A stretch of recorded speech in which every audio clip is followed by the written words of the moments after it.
Obviously, it is the big story out there that everyone is talking about. The Democrats in damage control mode over Joe Biden's report. What's notable is on the program Friday, I wondered how long it would be before Donald Trump said something that made him the object of attention. And of course, over the weekend, he attacked Nikki Haley, wondering where her husband was, suggesting there was something wrong in their marriage. Her husband's actually in active duty abroad. And then he, of course, said the statements about Russian. And some of the media tried to pivot, but dominating the conversation is the Joe Biden situation. So they had trotted out Bob Bauer, his lawyer. Listen to Bob Bauer. This is a report that went off the rails. It's a shabby work product. Let's take a step back. It starts with a legal conclusion that was foregone from the very beginning. The investigation could have been concluded in 2 or 3 months. It went on for over 15 months. And so along with the legal conclusion comes this flood of characterizations, factual misstatements, pejorative comments about the president that are inconsistent with DOJ policy and norms. But now, so, he says this, and this is the attack, shattering norms. The report was released by Merrick Garland, and everyone's dancing over this. The special prosecutor didn't release the report. The special prosecutor wrote the report to explain why he wasn't charging Biden. And this is something everybody, including members of the media, wanted to gloss over this weekend, is that the report was only made public because the attorney general said it had to be made public because it was in the national interest to make it public. And notably, the lawyer who characterized Joe Biden and the issues of his memory was saying, we think he should be prosecuted, but we don't think a jury would convict him because of how bad his memory is. Bharara, what's his name? He's one of the legal commentators out there. They put him on television all the time, Pete Bharara.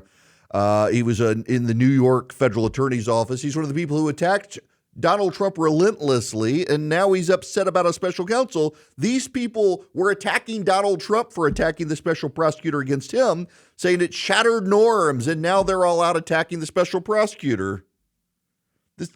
He was appointed by Merrick Garland by the president's own attorney general. Thorough, exhaustive investigation. And the bottom line and the top line is there's no case here. Case closed, case over. What I don't think is correct, and I think the vast majority of legal experts agree with me on this, is gratuitous, superfluous statements about his memory, not as it relates to the particular case or the facts relating to the handling of the classified documents, but as it relates to other things, including memory about the particular date and precise date of his son's death. That had no place in this document. It makes no sense for that to be in this document. In a context in which you appoint a special counsel to be above politics and away from politics, he's provided political grist to the opponents of Joe Biden as a matter of politics. It's a weird landscape we're in, where Donald Trump gets credibly charged in 4 charging documents, 4 indictments around the country, and that's a political boon for him. And Joe Biden, on the other hand, this week gets exonerated in a document, and it's a political nightmare for him. Something he says is wrong, but that's the point here, is that the prosecutor has to explain, given you're charging Donald Trump with mishandling of classified documents, Joe Biden did the same thing, so why aren't we charging him? And the answer is because we don't think a jury could convict him. It's a nightmare for the Democrats. They're having to deal with this nightmare, and they're trotting out Joe Biden's campaign manager, doubling down, saying he's with it for the American people. He's a great guy. There's nothing wrong with him. This is Biden's campaign manager. I'm in the process of doing it right now and demonstrating that the president's accomplishment have really been second to none. And Joe Biden's going to get up every day. The one thing Joe Biden is never going to do is count on this. He is never, ever going to quit, because that's not what he's done his entire life, notwithstanding the fact that, by the way, he lost another child early in his life, and he got up and he went to work. And then he had difficulty with his other son, and he got up and he went to work, and he's going to keep doing that as we move the country forward. Now, I'm sorry, I said that was campaign manager. That was his campaign co-chairman, Mitch Landrieu, used to be the mayor of New Orleans, powerful Democratic official, saying they're circling the wagons around Joe Biden publicly. They have nothing else they can do. They're circling the wagons around him publicly, but privately, they are beginning to have some concerns. On CNBC, Jake Sherman went on Squawk Box to talk about this morning. The problems behind the scenes, what you're publicly hearing from Democrats behind the scenes, they're beginning to panic. They're not exactly sure how to proceed. The public statements are also a recognition of the reality that if Joe Biden doesn't want to get out of the race, they can't make him get out of the race, because the rules of the Democratic National Convention are about delegates, and Biden is capturing all the delegates. So they can't force him out as their nominee any more than the Republicans could force Donald Trump out. There are all sorts of wishful thinking and pipe dreams about who are we going to have. And, there are those Republicans that say it's going to be Michelle Obama. Well, not if Joe Biden doesn't want to get out of the way. It's not. And the panic is setting in. This was the conversation on CNBC this morning. Months ago, that Joe Biden would be the nominee was 99%, would you say? What would you say it is right now? I don't think it's going to be him anymore. I don't see how it can be him anymore. If 86, wasn't that the latest? 86% of the country thinks he's too old. I can tell you this, and I was actually surprised by this, Joe. We last week, I had members of the House, and mostly members of the House, who are incredibly publicly supportive of Joe Biden, wonder whether he will be the nominee and suggesting he might not be the nominee. Now, I think that if Joe Biden can do it, he will do it, period.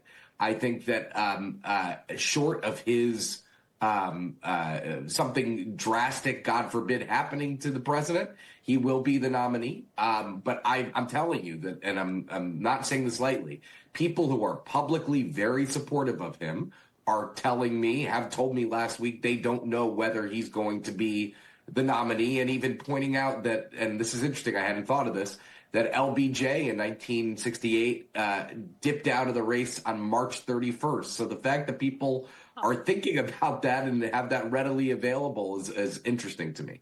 Yeah, it should be interesting. I've heard this for a while. It's something Republicans who are convinced Biden is getting out of the race have clung to, but the Democrats are privately having these conversations. The Democrats are privately beginning to have their concerns about Joe Biden. Donald Trump will lock in the Republican nomination on March 5th, that's Super Tuesday. The State of the Union will be March 7th. The rumors in Washington, D.C., I shouldn't say it's rumors. It is a conspiracy theory, no different than the Travis Kelce, Taylor Swift endorsing Joe Biden, getting married at the Super Bowl nonsense. That didn't happen. It is that Joe Biden will, once Donald Trump locks in the nomination, leave. It is, look, you can't dispute the plausibility of it. There is a plausible thing that could happen. The problem is you have to deal with Kamala Harris. The warning signs for the Democrats are there to see. I mean, just consider Robert Kennedy. Robert Kennedy spent $7 million. Well, the super PAC tied to Robert Kennedy, I should say, spent $7 million running an ad hearkening back to the Kennedy name. It was an ad designed for the boomers. Now, the problem with the ad is that Robert Kennedy is struggling with ballot access. The libertarians may give it to him. That doesn't mean he's going to win, but it certainly will raise eyebrows. I think a lot of people saw the ad and like, what? He's still running? What? But the Super PAC ran that ad for Kennedy, and it shows that there are people with money making a play for Robert Kennedy to pull votes away from Joe Biden. And the Democrats are troubled by it. On the Smearkana show over the weekend, James Carville went on the show concerned with, for example, Joe Biden didn't want to do the Super Bowl 30-minute sit-down interview. It's a freebie for the president, the most watched television show of the year, the Super Bowl. A lot of people tune in beforehand. They sit down with the president. It's not necessarily a political show, and the White House handlers bailed on it. Robert Kennedy Super PAC spent $7 million to capture the attention Joe Biden could have gotten for free for 30 minutes. And his team didn't think he should do it for the second year in a row. That's a big red flag with this campaign, with this White House, that they know something is off with him. Here's Carville. When you don't accept the Super Bowl interview, you're, I don't know, pulling averages, you're 3 points down in a two-way. It's the biggest television audience, not even close.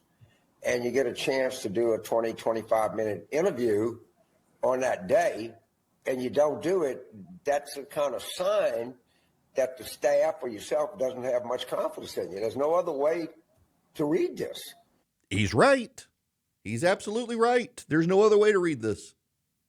No other way.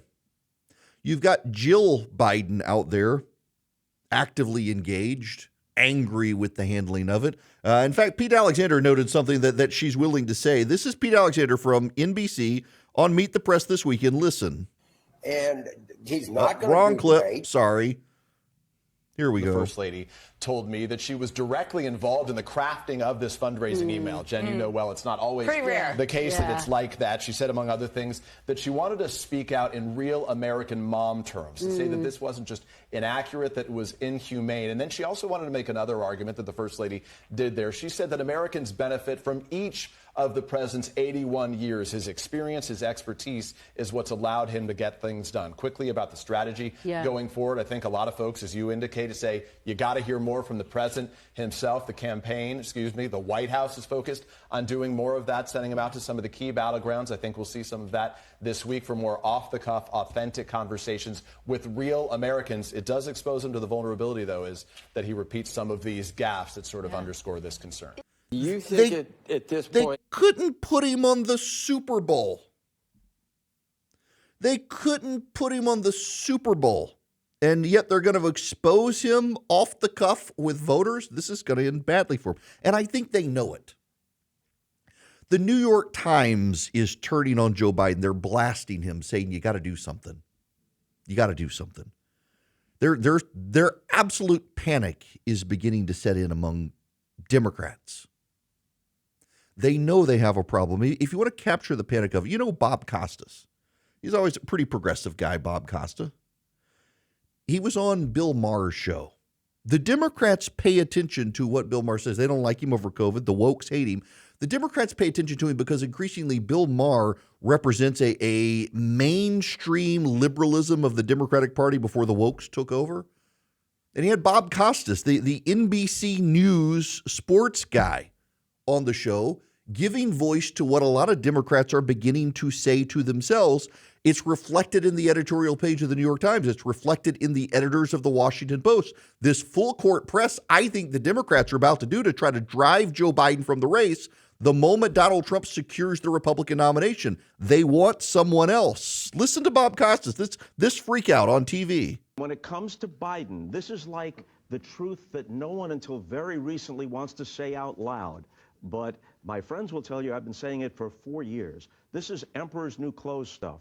Joe Biden should have run on a firm promise that he would be a one-term president. The only reason he is president is that he's not Donald Trump. Then the Dems could have gotten Listen to a the lot of audience. people up in the bullpen, and they could have sorted through those people.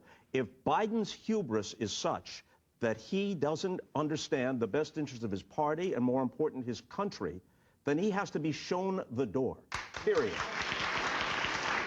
Because if Trump is a threat to democracy, and in many ways he is, so too are the Dems, who are in danger of being as feckless as the Republicans have long been shameless if they're going to send this guy out there. If Trump is a monster, and in many ways he is, you're going to send this guy out to slay the dragon? I don't think so. Oh, you're going to send this guy out to slay the dragon? I don't think so. Yeah, I mean, this is what the Democrats are having to deal with, the open panic. And the best they can do is attack a special prosecutor that they said was a threat to democracy when Donald Trump did it, and say the special prosecutor should never put this stuff in writing. He should have never said this stuff. He should have never done it. And what they ignore is the reason he did it was to explain why he's not prosecuting Joe Biden, because he said he thinks Joe Biden committed crimes. He's just too senile to be prosecuted, unlike Donald Trump. That difference matters. And again, it gives Trump a great campaign statement. Joe Biden's attorney general thinks I can be prosecuted because I'm mentally competent, and Joe Biden can't be prosecuted because he's senile. He can laugh it off and point out the hypocrisy. And I think it resonates with voters.